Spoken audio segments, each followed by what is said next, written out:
नमस्कार दोस्तों, स्वागत है आपका एक बार फिर से आपके अपने चैनल जतिन केयर क्लासेस पर। दोस्तों, आज हम यहाँ पे जो नया टॉपिक लेके आए हैं वह भारतीय संविधान से संबंधित एक टॉपिक है जिसका नाम है नागरिकता। अर्थात इस टॉपिक के अंतर्गत मैं ये सारी चीज़ें बताऊंगा कि किस तरीके से भारत की नागरिकता प्राप्त की जा सकती है और किस तरीके से भारत की नागरिकता छोड़ी जा सकती है। तो दोस्तों, सेंट्रल गवर्नमेंट से रिलेटेड कोई एग्ज़ाम होते हैं या हमारी यूके SSC में वीडियो वीपीडीओ या कनिष्क सहायक से रिलेटेड जो सिलेबस दिया हुआ है आयोग ने, उसके अंतर्गत नागरिकता से संबंधित तथ्य भी हैं। अर्थात किस तरीके से भारत की नागरिकता ग्रहण की जा सकती है और किस तरीके से भारत की नागरिकता का परित्याग किया जा सकता है, और नागरिकता संशोधन अधिनियम या नागरिकता अधिनियम भारत में कौन कौन से हैं। आइए हम इससे संबंधित चर्चा करते हैं। यहाँ पे नागरिकता,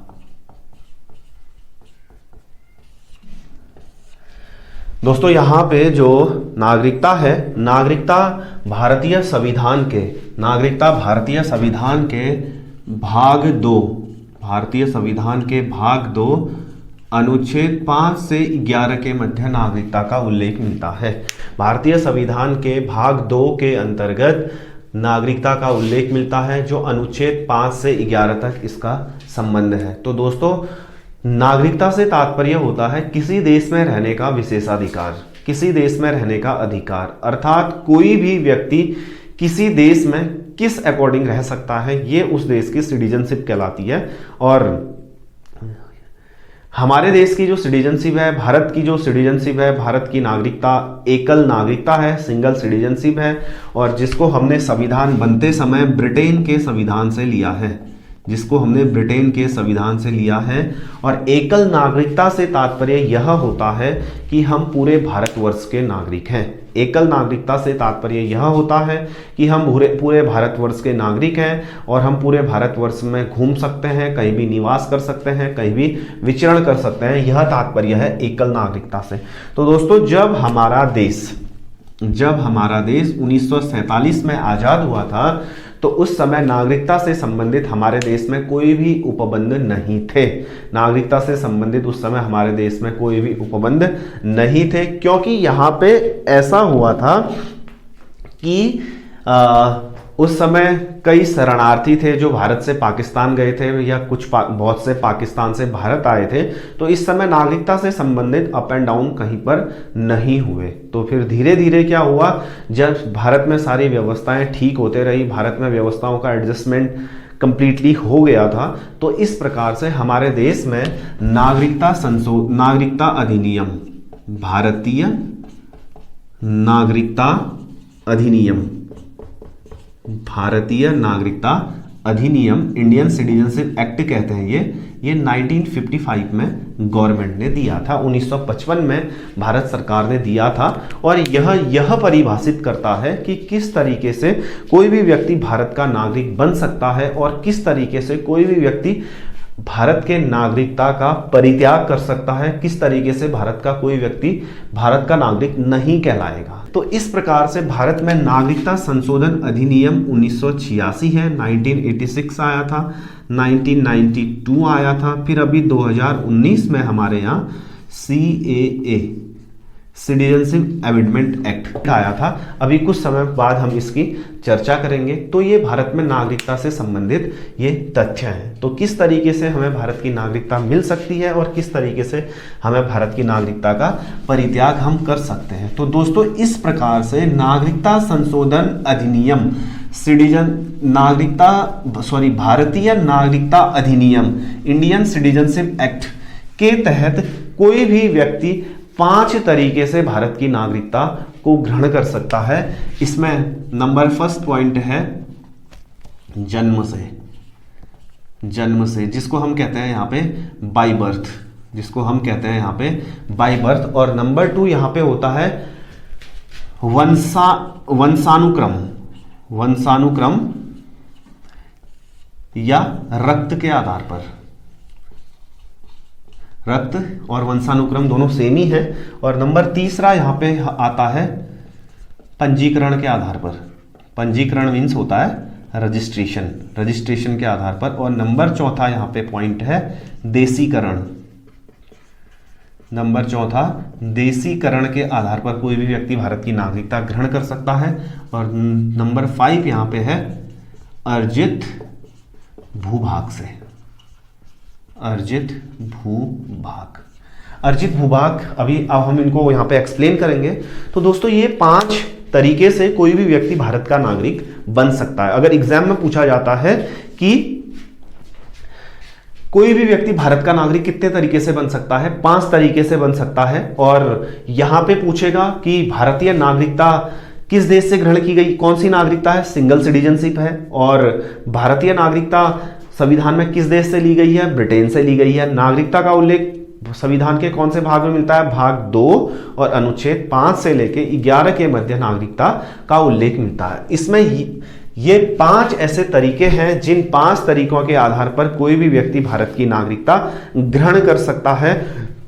तो दोस्तों इसमें यह कहा गया है, जो जन्म के आधार पर भारतीय नागरिक कोई भी नागरिकता प्राप्त करता है 26 जनवरी 1950, 26 जनवरी 1950, 26 जैन 1950, 26 जनवरी 1950, अर्थात 26 जनवरी 1950 के बाद कोई व्यक्ति भारत में पैदा होता है। 26 जनवरी 1950 के बाद कोई व्यक्ति भारत में पैदा होता है, क्योंकि 26 जनवरी 1950 को हमारा संविधान लागू हुआ था और वह व्यक्ति भारतीय होगा, वह व्यक्ति भारतीय होगा।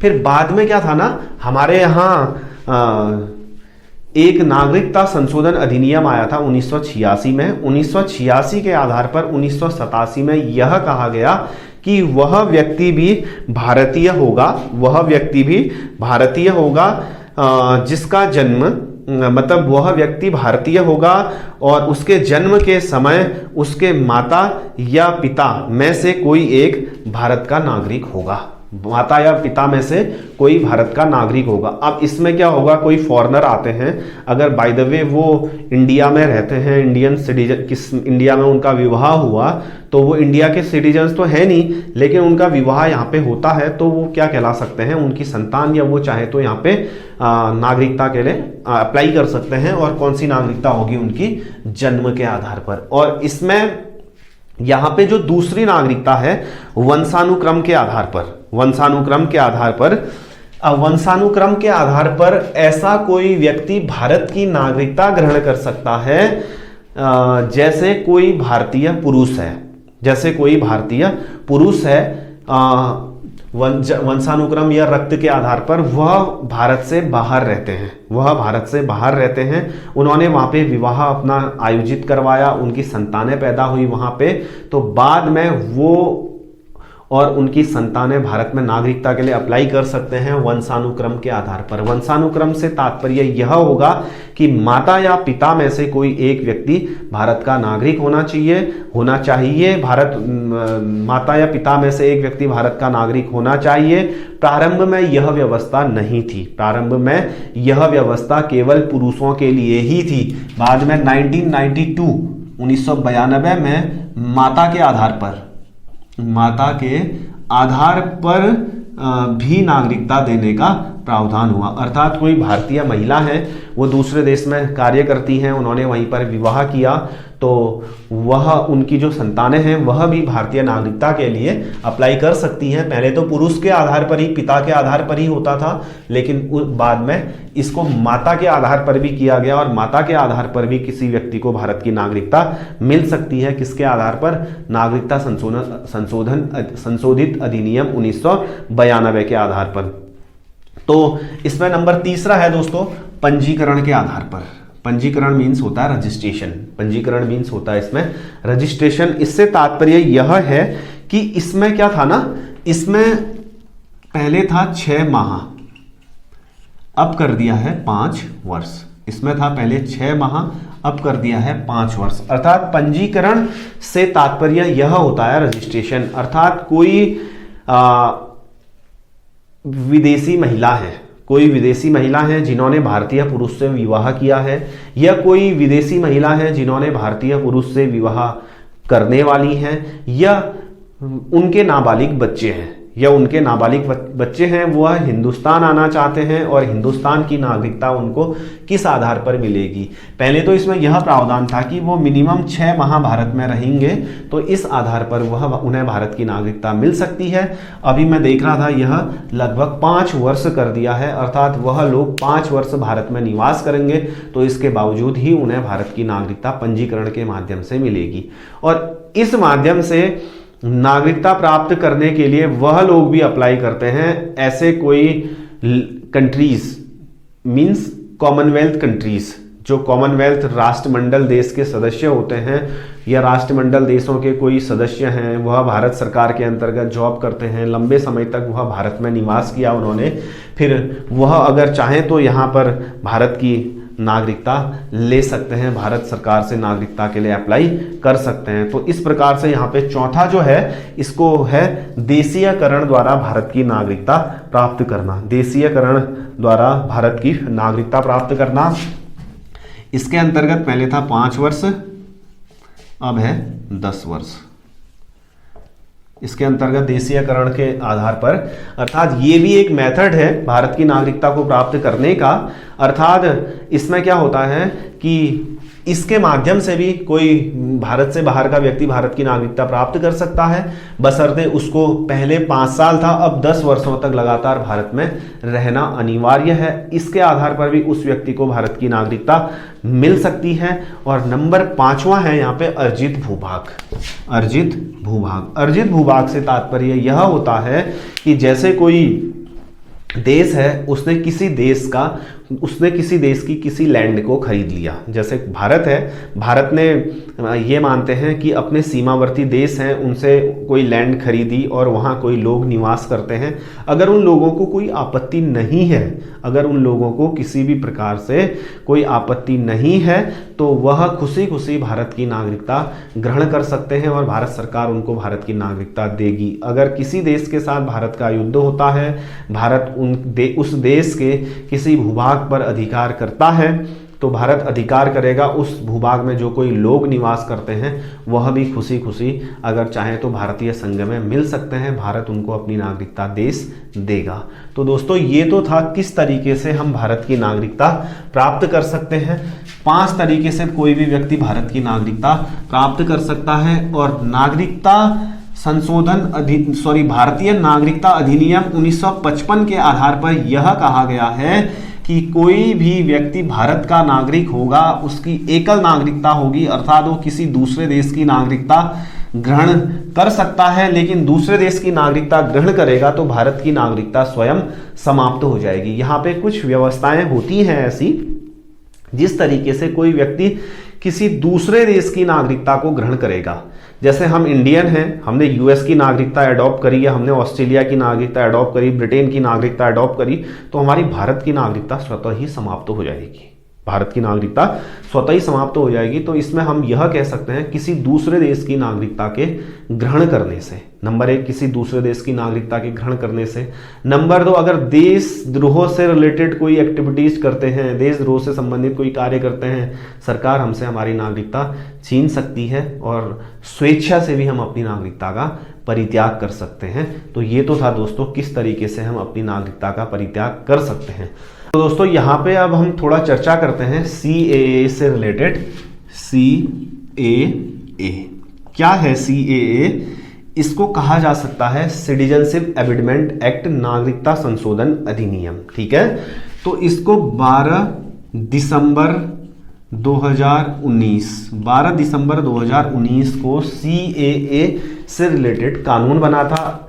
भारत के पूर्वोत्तर राज्य असम और मैक्सिमम स्टेट में भारत में इसका विरोध भी हुआ था। मैक्सिमम स्टेट भारत में इसका विरोध भी हुआ था। CAA जो कानून है ना, इस कानून के तहत सरकार ने यह कहा था बांग्लादेश, हमारे जो नेबरहुड कंट्रीज हैं, बांग्लादेश, पाकिस्तान और नंबर 3 कंट्री है अफगानिस्तान। बांग्लादेश, पाकिस्तान और अफगानिस्तान में धर्म के आधार पर परेशान किए गए ऐसे लोग जो अपने संप्रदाय से, जो अपने जिनका धर्म हिंदू, सिख, ईसाई, पारसी, बौद्ध, जैन इस संप्रदाय के लोग हैं।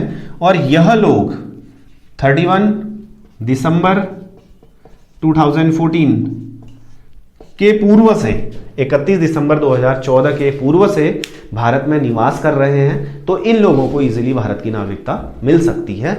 इसमें मुस्लिमों ने भी बहुत ज़्यादा आंदोलन किया था। मुस्लिमों का आंदोलन करने का मुख्य उद्देश्य था क्योंकि इन संप्रदायों में मुस्लिम समुदाय के लोगों को नहीं जोड़ा गया था और मुस्लिम लोगों का यह कहना था कि इससे हमारा धर्म संकट में आ सकता है, इससे हमारी कौम संकट में आ सकती है। तो इस वजह से इन लोगों ने यहाँ पे आंदोलन किया था। और इसमें असम के लोगों द्वारा भी आंदोलन किया गया था। असम के लोगों द्वारा भी आंदोलन किया था। असम के लोगों ने इसलिए आंदोलन किया था क्योंकि जो बांग्लादेश के हिंदू लोग थे, असम, बांग्लादेश और हिंदू, असम के जो बांग्लादेश के जो हिंदू थे, ये असम में रेगुलरली कुछ ऐसी एक्टिविटीज करते थे जिससे असम की जनता को, असम के लोगों को परेशान होना पड़ता था। तो असम का कहना था कि अगर इनको भारत का नागरिक जो बना देंगे तो फिर हमारे लिए और भी ज़्यादा यहाँ पे क्या होंगी, आफतें होंगी। तो इस तरीके से ये था CAA। CAA से हम कह सकते हैं कि यह नागरिकता संशोधन अधिनियम है जिसके तहत 31 दिसंबर 2014 से पूर्व भारत में निवास करने वाले पाकिस्तान, अफगानिस्तान और बांग्लादेश के हिंदू, जैन, बौद्ध, फारसी, ये जो भी संप्रदाय के लोग भारत में निवास करते हैं, अगर यह नागरिकता के लिए अप्लाई करते हैं तो इनको इजीली बिना किसी प्रोविजन के, बिना किसी प्रावधान के भारत सरकार इनको नागरिकता प्रदान कर सकती है। तो इसी में एक चीज और सुना होगा, ठीक है, ये 2019 लास्ट में और 2020 प्रारंभ में जो बहुत ज्यादा यहाँ पे चर्चाओं में था विषय, इसका नाम था NRC।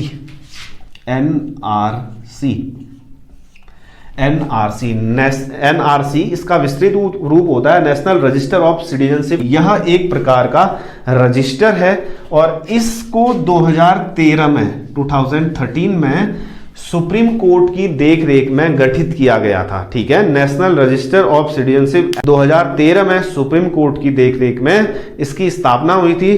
फिलहाल यह असम के अतिरिक्त किसी भी राज्य में लागू नहीं है। फिलहाल यह असम के अतिरिक्त किसी भी राज्य में लागू नहीं है। NRC से तात्पर्य है कि यह national register of citizenship act, ठीक है, नेशनल रजिस्टर। तो NRC क्या है? R means register. यह एक प्रकार का रजिस्टर है, यह एक प्रकार का रजिस्टर है जिसके तहत भारत में रह रहे सभी वैध नागरिकों का रिकॉर्ड रखा जाएगा, ठीक है, जो वैलिड वे में, जैसे हम भारत में रहते हैं, हमें भारत की नागरिकता कैसे मिली, जन्म से मिली, जन्म से हम भारत के नागरिक हैं, हम कह सकते हैं भारत के वैध नागरिक हैं। तो ऐसे ही सभी नागरिक जो वैध तरीके से भारत में रह रहे हैं, तो उसका इसके अंतर्गत यहाँ पे ब्यौरा रखा जाएगा। तो ये NRC और जो यहाँ पे था CAA, ये काफ़ी ज़्यादा चर्चाओं में रहा। मैं आशा करता हूँ आप यह चीज़ समझ चुके होंगे। अगर इससे संबंधित आपको कोई भी समस्या होती है तो आप प्लीज़ हमें कमेंट बॉक्स में लिखिए, तो हम यही कोशिश करेंगे कि हम आपकी समस्या का समाधान करें। और अगर आपको ये वीडियो पसंद आता है, इसको ज़्यादा से ज़्यादा लाइक, शेयर, कमेंट अवश्य करें। Thank you.